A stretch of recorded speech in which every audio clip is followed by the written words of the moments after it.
noon, 12 hanggang 16, apply na yung law. Pero usually, yung bata talagang nire-release. Here comes Pangilinan. No? Ito si Pangilinan, talagang hindi niya ginamit yung utak niya. Nag-seminar sa Harvard, paano yan? Pagbalik, American law na.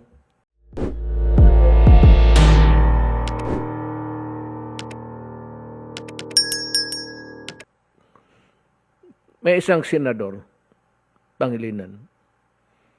Noon, below 8, no criminal liability yan.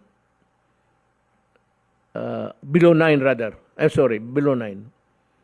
Above 9, under 12, tignan ng fiscal o if there is really malice or a violent character. Noon, 12 hanggang 16, apply na yung law. Pero usually, yung bata talagang nire-release. Here comes Pangilinan. No? You know what the guy did? Yung problema natin ngayon. Yung mga hold-upper na, yun yung nakikita ninyo noon na sa Dewey Boulevard. Nakikita ninyo nag-snatch, takbo dito, takbo doon, nakukuha sa camera. And do you know, I said, why they are so bold to do that, daring? Because they have been previously, sa experience nila, under the Pangilinan law. Hindi ka makulong.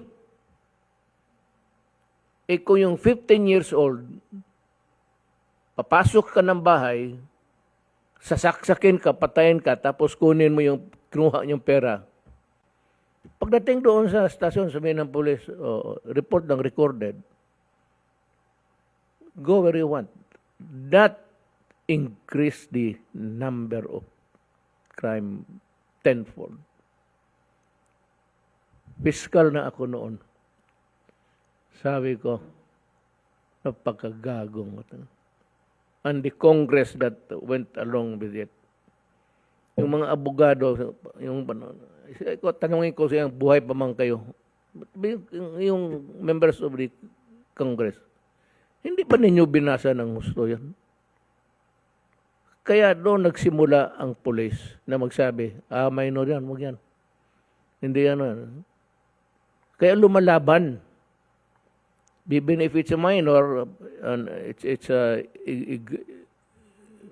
grievous offense, dadalhin talaga sa estasyon yan for recording. Kasi may complainant Hindi mo pwedeng bitawan dyan na basta-basta palakarin mo lang. Even if they are minors, but even if there is a Pangilinan law.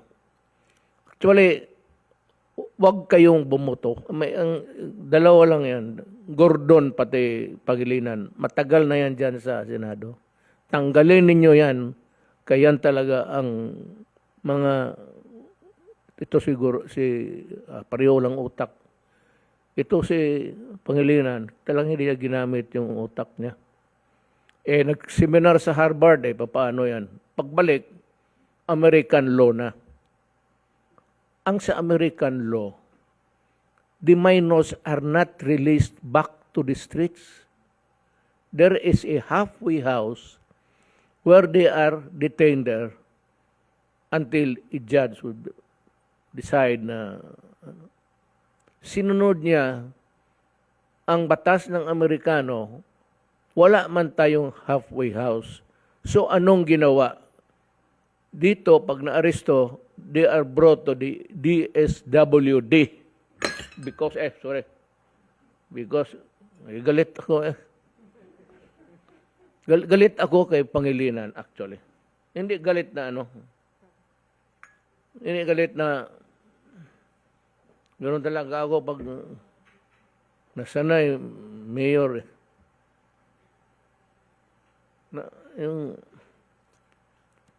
helpless. Helpless ang public. Helpless ang gobyerno. It's actually catch-22. Pag inaresto mo, ang pulis, ang ikulong niya, ngayon, ang pulis mo, ang karamihan dyan, actually ganito. Alam mo bakit ang pulis hesitant? Allow me this time to give you some inner thoughts sa gobyerno. Ang pulis, pagka sinabi minor, hindi na pupunta yan. Kasi yun ang pulis, sinong nag-hold up? Kasi ilang taon yun? 13, 14. Wala yan. Arestuhin na. They cannot even force the child to bring to the station. Kaya lumaki yan, marami yan sila. Yung nakikita mo noon na, hanggang ngayon, yung kinukunan ng TV na naki-snatch tapos tumatakbo. Yun ang dahilan dyan. Kung mayroon man ito, alam mo bakit sa totoo lang. Hindi ko talaga naintindihan. Mayor ako noon, I have criticized Pangilinan almost, talagang nagmumura na rin ako kasi galit ako. Okay na sana yung below 9, wala talaga yan. Baski anong gawin man, baski sunugin ka niyan, okay lang yan. Hindi mo talaga above 9, below 12, tignan nilang kung may malis ba. Gaya ng rape, 12 years old o acts of lasciviousness. Pero yung petty crime na nakaw-nakaw dyan, ako nung fiscal ako, dinidismiss ko. Kasi, nakaw-nakaw lang, magnakaw ng Pero nung yung mga above 12, below 16, may indeterminate sentence. Nagtitimpla kami. Para i-recommenda namin. Pero ito, haros. Pagdating sa Pangilinan Law, below 18. 17 years old, patayin nila 16, 17. Pasukin ka sa bahay at saksakin kayong lahat. Kunin yung pera ninyo. Babay. Ganon yan. Kasi kaya mga rape, kita mo yung mga bata. Kahay sa drugs. It's a new year. Let me dwell dito from the standpoint of the executive department. Yan ang, ngayon, sinong pinapadala ng droga? Itong human rights na itong makinig kayo. Sinong runner nila sa droga? Mga bata. Bigay sa kanila, sabihin niya, ibigay mo sa tao doon nakatindig. In the process, pag nahuli na interdict, kasi may nag-report, o alam na nakuha yung shabu. So, pagdating ilang taong ka? 16? Umuwi ka na. Alam mo, ang sindikato niyan, magdala ng photostatic copy ang itong mga runner nila. Pag-aristo ng police, yung birth certificate ko, tignan mo. Ganon kalala ang ginawa ni Pangilinan. Now is as good as any other time to talk about it. It affects our safety, our interest, the safety of our children. Kaya nag-hit-hit na yan.